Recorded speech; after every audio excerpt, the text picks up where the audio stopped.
Good morning, good afternoon, good evening, family. Welcome to the Mental House. I am your host, Khadijah. I know it is this time of year that a lot of us who are survivors of narcissist abuse, uh, who are in recovery or maybe still even involved with narcissists or just high conflict and high conflict individuals, individuals with personality disorder.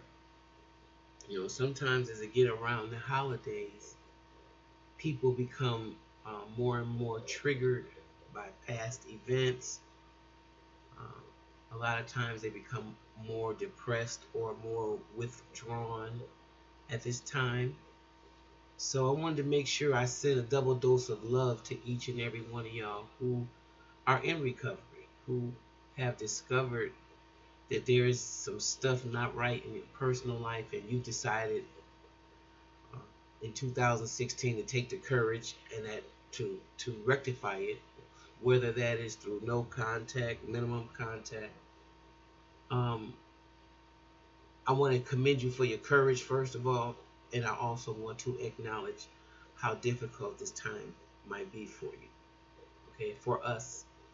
Uh, so I always want to include myself because every day as I learn and shed more and more of the old skin, I realize that this is a continuous and a lifelong journey, and that I must be prepared for the ride, and it is the journey that I should be excited about, much more excited than the end result.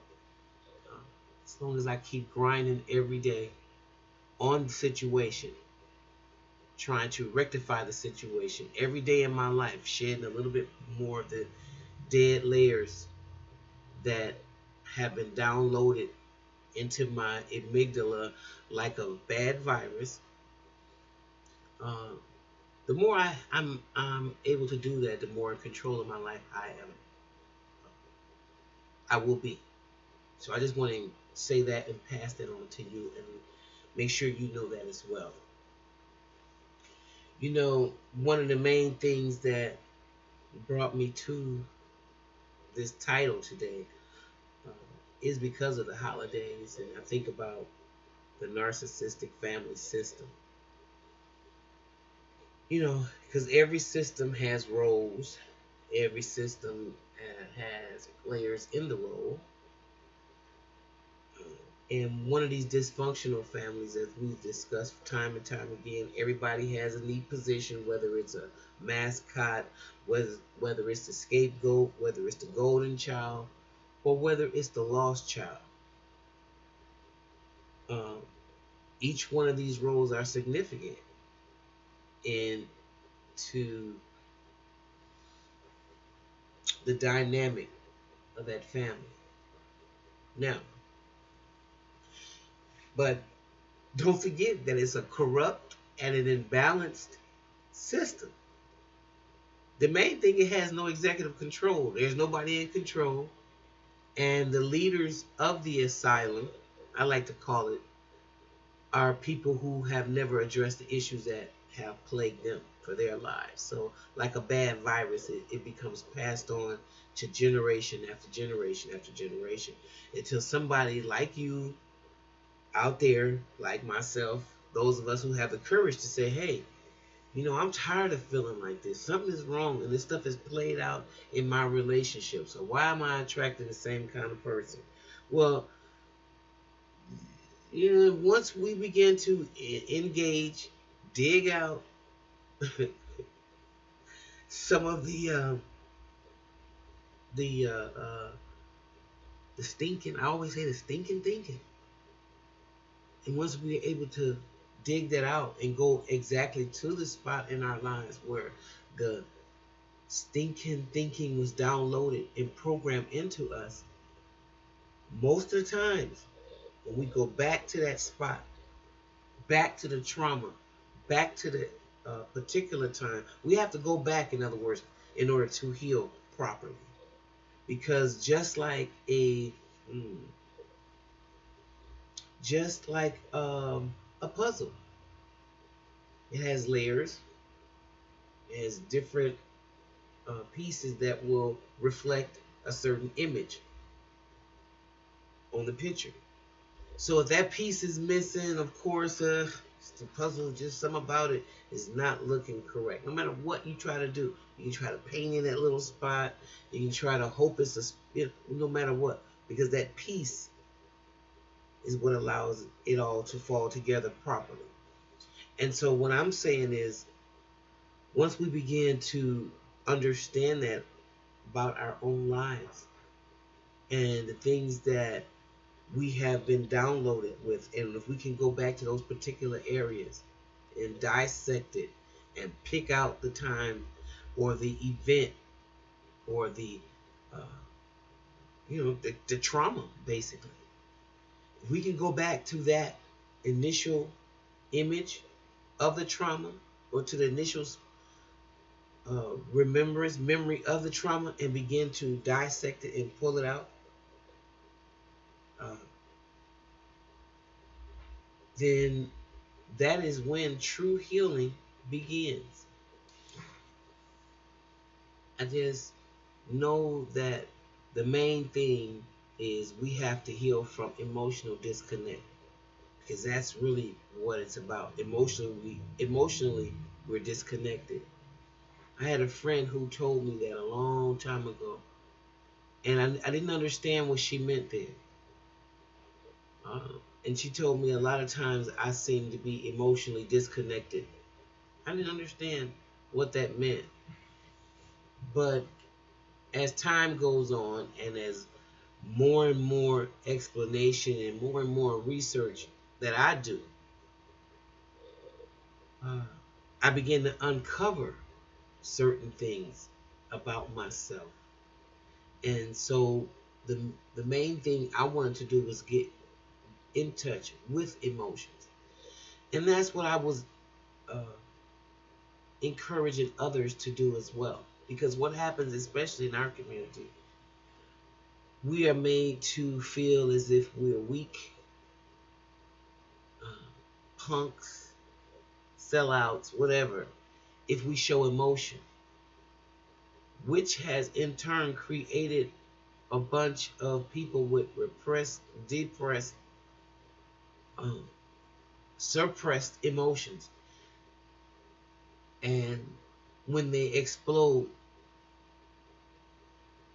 they do more harm to themselves than, basically they do to others.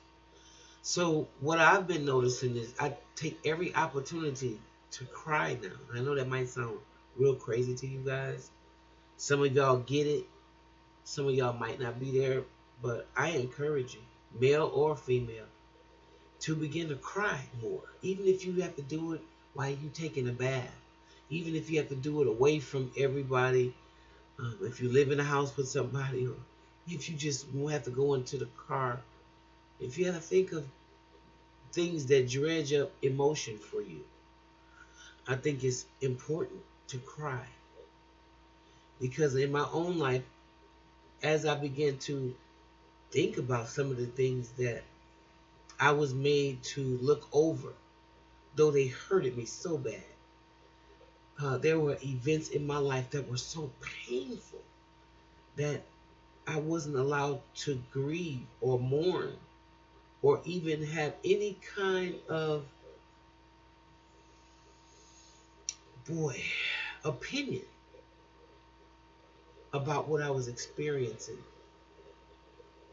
Because if I did, then I would be disappointing the adults in my life. So what happened in turn, it allowed me to grow up and not be in touch with my feelings to the point where I could express them verbally. The only time I could express the way I really truly felt was when I sang. And so that's why when I sing, a lot of times a lot of emotion comes out, because I was never taught to deal with it on a one-on-one communication level. So when I would sing, people would go, "Wow, you're so young and you have so much emotion in your voice."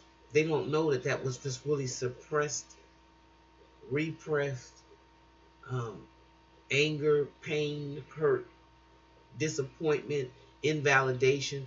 All of that was um, emanate, emanating from outside of me. It was coming from inside out, but I was never able to vocalize that or communicate that unless I was in that particular type of setting. And that's not what you want. You want to be able to convey your emotions without singing or without hearing the pain. Somebody can only hear the pain of what you're going through when you play your horn or when you do certain things or when you get into an argument with someone and all this rage comes out. Whatever it is, I suggest little by little you begin to get in touch with your emotions. If you see a movie that's sad, cry. If there's certain scenes in the movie, don't think that you are hard and there's no need for that. Uh, if you're a father and you have sons or daughters, they need to be able to see you cry. They need to be able to see that you are human so they have somewhere to touch, something to feel. And I don't mean that by thinking that you should push all your problems off on your children. I don't mean it in that sense. But I mean it's okay for them to understand how you feel. And the difference is if I feel sad, if I feel hurt, if I feel disappointed, if I feel angry, if I feel uncertain, all those are different types of emotions. If I feel embarrassed, if I feel shame. And a lot of us don't know the difference. The difference between being angry and being enraged. A lot of us don't know the difference. So, learning to deal with your narcissism in your family, knowing that if you got a double whammy, that's a double whammy effect, then it's going to be very difficult for you to shed some of those negative belief systems because everything, probably a lot of things in your world is you have to be bigger, you have to be better, you're not good enough. All those lies that you were told coming up. I just know that when you are brought up in a household like that, it usually produces at least 7 distinctive characteristics. Um, is a One of them is you have been made to put up with a lot of secrets. Image in your family was everything, especially like us PKs and people that grew up in churches and mosques, or very organized type of environments where our parents were in positions of leadership. We know how to keep secrets very well. Image is very important. We didn't know, unbeknownst to us, we were being programmed to be bigger and better and much more, how did you say it, in tune than the next person. Another thing that's probably happened if you've been in one of these abusive type of homes, you probably have heard a lot of negative messages. Messages of how you aren't and why you're not being valued, why you shouldn't be valued, whether it's calling you names or, you know, comparing you to other siblings. You've had probably a lot of that. And in turn, you probably, as a result of that, became a people pleaser because you didn't think that you were good enough. Most of us have had a lack of parental hierarchy. So there's no cohesiveness and support. It's all about probably serving the need of the crazy parent. So if you got this big drunk parent, then everybody walks on eggshells while that parent is doing their thing. Um, Lack of emotional tuned into you. Not tuned into you emotionally, what your needs are, desires are. Um, Instead, they're tuned into themselves and themselves alone. Because along with what's happening with you is most of the times you're being criticized, you're being judged. Another thing is in these dysfunctional families is there's a lack of effective communication. Like I said, learning how to communicate your feelings, not pouting, walking away because you don't know how to use the words to talk about how you feel, or being so emotionally retarded that when somebody confronts you on your shit or what you're doing that they may have a problem with, you take it personally, you walk away, storm out, and therefore the person can never have a cohesive, comprehensive dialogue with you because you're going to snap.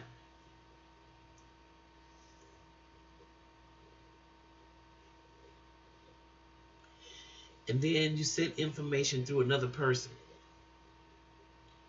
You might even send it through the kids. Tell your mama or tell your dad, blah, blah, blah. Not learning how to communicate. A lot of us have been messengers from our moms to our dads or vice versa. That is no place for a child to be. So again, that's just lack of effective communication. Uh, let's see. Also, just unclear boundaries or just violating the boundaries. Period. No middle ground. Just an all and out violation of your boundaries. And then number 8 is probably you got an orbiting parent. A lot of times people call them helicopter moms or helicopter dads, but I call it an orbiting parent. A parent that reads your diary and is hovering over you like a drone. Won't allow you to have your autonomy. Actually, it seems as if they draw all over you, and that becomes your canvas, the canvas for your life. So I'm going to leave it here for now.